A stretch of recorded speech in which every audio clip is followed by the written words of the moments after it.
start today's current affairs discussion, I have a question for you. Which state in India controls inter-religion land transfers? That is, the land being bought or sold from people belonging to one community and to the other community. All of this shall be heavily probed under the eyes of law by the police. All of these investigations will be carried out. If I asked this question to you yesterday or until last week, the answer would have been none. But very recently, Assam cabinet has started up with this standard operating procedure SOP to control inter-religion land transfer. Hello and welcome to Legacy IAS Academy. In today's video, we are going to study about a very strange news. Assam state government being the first state government in the country to control or carry out probe in inter-religion land transfers. But before we delve into all of this discussion which has taken place this week itself, I have a news from last year. That is last year, 2024 March 22nd. Assam government that time also had suspended NOC, that is no objection certificate, for 3 months for sale of land between people of different religious community. So from one religious community, if the land is being sold to another religious community, the NOC was suspended for 3 months. This took place last year.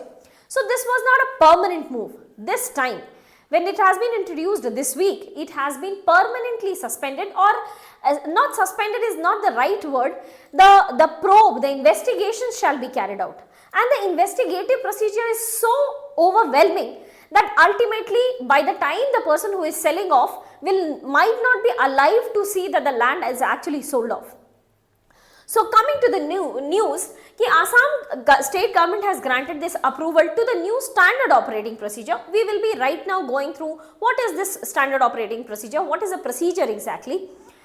But this SOP will be for mandatory police scrutiny for transfer applications. So if the land is getting transferred, being bought or sold from one religious community, people belonging to different religions from one religious community to the other, so there will be a mandatory police investigation that shall be carried out. And this shall also be applicable to the NGOs who are not within Assam, not based out in Assam. So for the NGOs that are located in Assam, all of these transactions can take place. But if the NGO is not belonging to Assam, then this transaction will also be probed by the police. Now, talking about what is exactly this procedure, standard operating procedure.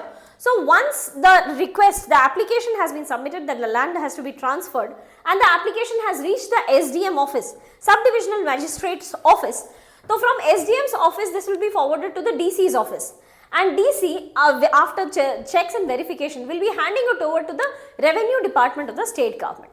Now there will be one nodal officer who will be sitting at the revenue department of the state government, and this nodal officer will ultimately, after checks and verifications, will be handing it over to the Assam branch, the police Assam branch, special branch of Assam police.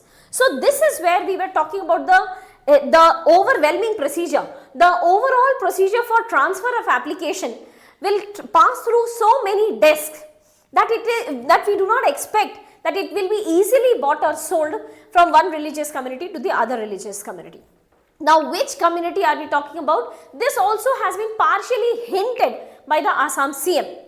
So, talking about once this application has reached the special branch of Assam police, what will he check or what will she check? They will be verifying 4 factors, 4 things to be verified. First, is there any fraud or coercion or any illegal transaction that is taking place because of which this land is being bought or sold? Point number 1.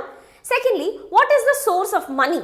The one who is selling the land will be getting the money. So, the one who is giving this money, what is that source of money? Is that money black or white? That will also be verified. Thirdly, it will be checked on, verified on, what will be its effect on the social cohesion. Now there we need to be very, very cautious. कि social cohesion से आप क्या कहना चाह रहे हो? What do we mean by social cohesion? Assam CM has clarified that when people from outside Assam, the non-religious, the certain communities who are not belonging to Assam, when they buy a piece of land in Assam, so this disturbs the social cohesion. And this is what will be verified by the special branch of the Assam police. that whether it is disturbing the social cohesion or not. And fourth is all the more intriguing that the land transaction, whether it is affecting the national security or not. So along the lines of national security also, this kind of land transaction shall be verified even if both of them are the citizens of India, just because one religious community is selling off their piece of land to another religious community. So now answering this question, that what is that hint exactly that Assam CM has provided? He has stated that a large number of Hindus are selling off their land to Muslims, and because of that the overall social cohesion is getting disturbed. This is what he means by the national security which will be verified, the concerns of the national security which will be verified once this kind of land transactions are taking place. So, talking about the concerns of this standard operating procedure, the first important concern is that the timing. This time when this SOP has been introduced, this is amidst an eviction drive that is targeting the Bengali speaking Muslims. The Bengali speaking Muslims who are present in Assam are being evicted, and simultaneously you are not allowing these Muslims to buy a piece of land in Assam. So this timing is where we need to question the intention of this standard operating procedure. Second important thing is the source of money being black or white. Why should it be only for inter-religion transfer?